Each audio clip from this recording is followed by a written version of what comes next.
सीताराम भट्ट जी, आपसे थोड़ा जानना चाहेंगे, महानगर देहरादून की तरफ से कार्यकर्ता हैं, उनके द्वारा क्या योगदान किया जा रहा है? कहा जाता है कि चरे वेती निरंतर चलना ही जीवन का लक्ष्य है, और भारतीय जनता पार्टी का कार्यकर्ता सेवा ही संगठन है, सेवा को ही संगठन मानता है और इसी आधार पे वो काम करता है। अपने देहरादून महानगर में 20,000 के लगभग कार्यकर्ता हमारे हैं, जिनको हमने पद दिए हुए हैं, और सारे कार्यकर्ता अपने अपने तरीके से अपने अपने ढंग से काम कर रहा है। और भारतीय जनता पार्टी का कार्यकर्ता पहले देश, उसके बाद पार्टी और उसके बाद मैं और मेरा परिवार, इस उद्देश्य से काम करता है। जहाँ जहाँ पे हमारे जनप्रतिनिधि काम कर रहे हैं, जहाँ जहाँ पे हमारे विधायकगण काम कर रहे हैं, हमारे सांसद काम कर रहे हैं, वहाँ पे भारतीय जनता पार्टी का कार्यकर्ता भी अग्रणी भूमिका उसमें निभा रहा है। जहाँ पे अभी कोविड सेंटर जो हमारे बने हुए हैं, वहाँ पे अगर खाना बांटने का काम हो, जैसे हमारा दून हॉस्पिटल है, वहाँ पे जो मरीज वहाँ पे उनके तीमारदार जो हैं उनको खाना उपलब्ध नहीं हो रहा है, तो वहाँ पे हम खाना बांट रहे हैं। अभी आपने देखा होगा कि रक्त की बहुत ज़्यादा आवश्यकता पड़ गई थी, दून हॉस्पिटल में 15 यूनिट केवल रक्त की रह गई थी। हमारे विधानसभा के हिसाब से, हमने मंडलों के हिसाब से कार्यकर्ताओं ने रक्तदान शिविर लगाया, और आगे भी लगाने की योजना हमारी चल रही है। उसमें भी पहल अपने पूर्व मुख्यमंत्री त्रिवेंद्र सिंह रावत जी ने की थी। सबसे पहले उन्होंने डोईवाला में रक्तदान शिविर लगाया, फिर सैंसपुर विधानसभा में लगा हमारा, फिर कैंट विधानसभा में लगा। इसी प्रकार से आगे जहाँ जहाँ पे अभी हमारी अन्य जहाँ पे नहीं लगे हैं, ऐसे रक्तदान शिविर की भी हमारी योजना है, हम रक्तदान शिविर लगाएंगे। कोविड वैक्सीन की जो बात आ रही है, जहाँ जहाँ पे सेंटरों में कोविड वैक्सीन लग रही है, भारतीय जनता पार्टी का कार्यकर्ता वहाँ पे अगर किसी व्यक्ति को कोई दिक्कत आ रही है उसमें रजिस्ट्रेशन कराने में, तो वहाँ पे वो भारतीय जनता पार्टी का कार्यकर्ता खड़ा होकर उनकी मदद कर रहा है।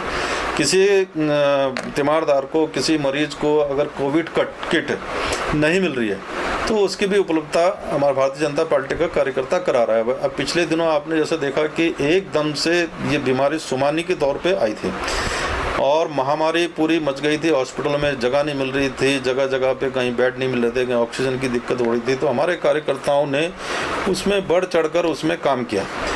कई कार्यकर्ताओं को, कई लोगों को उन्होंने ऑक्सीजन उपलब्ध कराई, कोविड वैक्सीन उपलब्ध कराई, जो एक टीका लगता है जो हमारा, उसको वो उपलब्ध कराया। तो जहाँ पे जिसकी जितनी ज़्यादा मदद जो कर सकता उसने उस हिसाब से मदद की। भारतीय जनता पार्टी का कार्यकर्ता घर में नहीं बैठता, उसको पता लगना चाहिए कि मेरी आवश्यकता कहाँ पे है, मैं कहाँ पे किस प्रकार सेवा कर सकता हूँ। वो सेवा करने में हमेशा अग्रसर रहता है और अग्रसर रहेगा। सर, एक चीज़ और पूछना चाहेंगे, क्या क्या चुनौतियों का सामना आपको करना पड़ा और आने वाले टाइम में उन चुनौतियों को किस तरीके से आप निपटने की तैयारी या रणनीति बना रहे हैं? देखिए, ये जो महामारी अभी आई है, भारतीय जनता पार्टी के कार्यकर्ताओं ने अपने पूरे देश में इसका सामना किया है, और जिस प्रकार से जब ये महामारी आई उस समय एकदम से इसका ग्राफ बढ़ा, और उस समय हमें जो दिक्कतें आई बेड उपलब्ध कराने में, दवाइयाँ उपलब्ध कराने में, ऑक्सीजन उपलब्ध कराने में, इस प्रकार की दिक्कतें आई हैं। लेकिन भारतीय जनता पार्टी का कार्यकर्ता किसी भी प्रकार से विचलित नहीं हुआ, उसने हर संभव मदद की। वो जहाँ जहाँ से जो प्रयास कर सकता था बीमार पेशेंट के लिए, कोविड पेशेंटों के लिए, उसने वो काम किया। चुनौतियाँ उस समय आई थी, लेकिन उन चुनौतियों से हमने जनप्रतिनिधियों के माध्यम से, अपनी केंद्र सरकार के माध्यम से, अपनी राज्य सरकार के माध्यम से उन चुनौतियों का हमने सामना किया। आपने पूछा कि आने वाली जो चुनौतियां हैं उसमें आपकी क्या तैयारियां हैं। अब जैसा कहा जा रहा है कि इसकी कोविड की तीसरी लहर भी आने वाली है, और वो तीसरी लहर बच्चों को ज़्यादा प्रभावित करेगी। तो हमारी सरकार ने, हमारी प्रदेश सरकार ने केंद्र सरकार की गाइडलाइन के अनुसार उसकी तैयारियां शुरू कर दी हैं। इस समय हमारी जो चुनौतियां, सबसे बड़ी जो चुनौती है, मैं अगर ये समझता हूँ कि इस समय हम अगर एक परिवार में अगर 4 लोग इसमें बीमार हैं और उसमें 2 लोगों को लक्षण दिखाई दे रहे हैं, 2 को नहीं दिखाई दे रहे हैं, संक्रमित चारों हैं, लेकिन 2 लोग जो बीमार हैं और जो जिनको लक्षण नहीं है, उनमें वो 2 लोग क्या करते हैं, वो बाहर उन तीमारदारों के लिए और बीमार व्यक्तियों के लिए सब्जी लेने के लिए, राशन लेने के लिए, दवाई लेने के लिए बाहर निकलते हैं। और वो बाहर जब निकलते हैं तो वो कहाँ पे, जब अगर दवाई ले रहा है तो दवाई दुकान पे काउंटर पे खड़ा होगा, दवाई लेके वहाँ से चला जाएगा। अगर दूसरा कोई स्वस्थ व्यक्ति वहाँ आएगा, वो उसको टच करेगा तो वो शायद उसको प्रसाद मिल जाए। तो हमें इस समय चुनौतियां हैं ऐसे लोगों को चिन्हित करना, जो लोग बीमार हैं, पॉजिटिव हैं, उनको घर में रखना। पिछली बार की तुलना में इस बार संक्रमण ज़्यादा बढ़ा है। पिछली बार भारतीय जनता पार्टी के कार्यकर्ताओं ने अनेक प्रकार से सेवा के काम चलाए थे शहर में। हमने 65 मोदी किचन उस समय शहर में चलाई थी, और केवल अपने देहरादून महानगर की अगर मैं बात करूं तो 14.5 लाख भोजन के पैकेट हमने देहरादून महानगर में उसमें वितरण किए थे। इसी प्रकार से सूखे राशन की किटें भी हमने उसमें वितरण की थी। लेकिन आज की स्थितियां दूसरी हैं। आज जो है सबसे बड़ा काम हमारा है तो वो हम सबसे पहले जो लोग पॉजिटिव हैं, बीमार हैं, उनको घर में रोकें। अगर वो घर में रुक जाएंगे तो मैं समझता हूँ कि ये जो संक्रमण फैल रहा है, ये संक्रमण फैलने में कहीं ना कहीं हमें मदद मिलेगी और संक्रमण कम होगा। ये हमारे सामने चुनौती है। इस चुनौती को हमें स्वीकार करना चाहिए, ऐसे लोगों को चिन्हित करना चाहिए कि ऐसे लोगों को हम समझाएं, उनको घरों में रहने के लिए कहें, ऐसे लोगों को घरों में रहना चाहिए।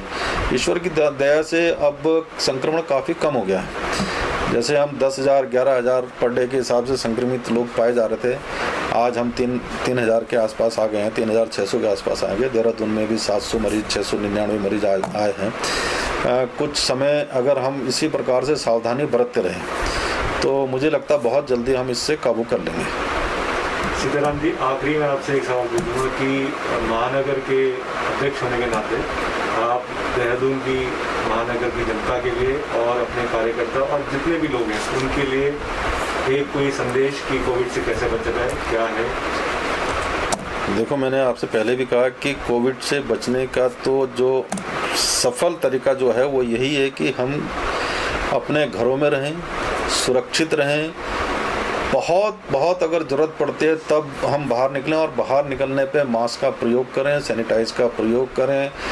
बाहर हम कुछ भी खाने का प्रयास ना करें, अपने घर में ही हम रहें, घर में ही जो बने उसको खाएं, और अपने यार दोस्तों को, इष्ट मित्रगणों को, जानने वालों को भी इस बारे में राय दें कि भैया ये समय जो है, इस समय हमें घर में रहने का समय है।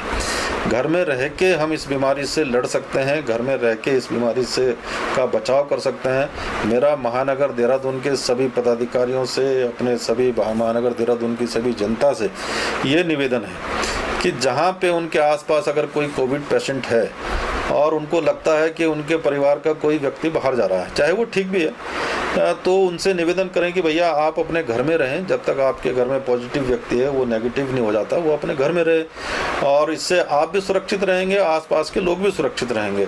और अगर उनको किसी चीज़ की आवश्यकता पड़ती है तो उनकी आवश्यकता में भी हम भागीदार बने, उनकी आवश्यकता की पूर्ति भी हम कराएं। जितना संभव हो सके हम आम जनमानस की सेवा करें। बहुत बहुत धन्यवाद।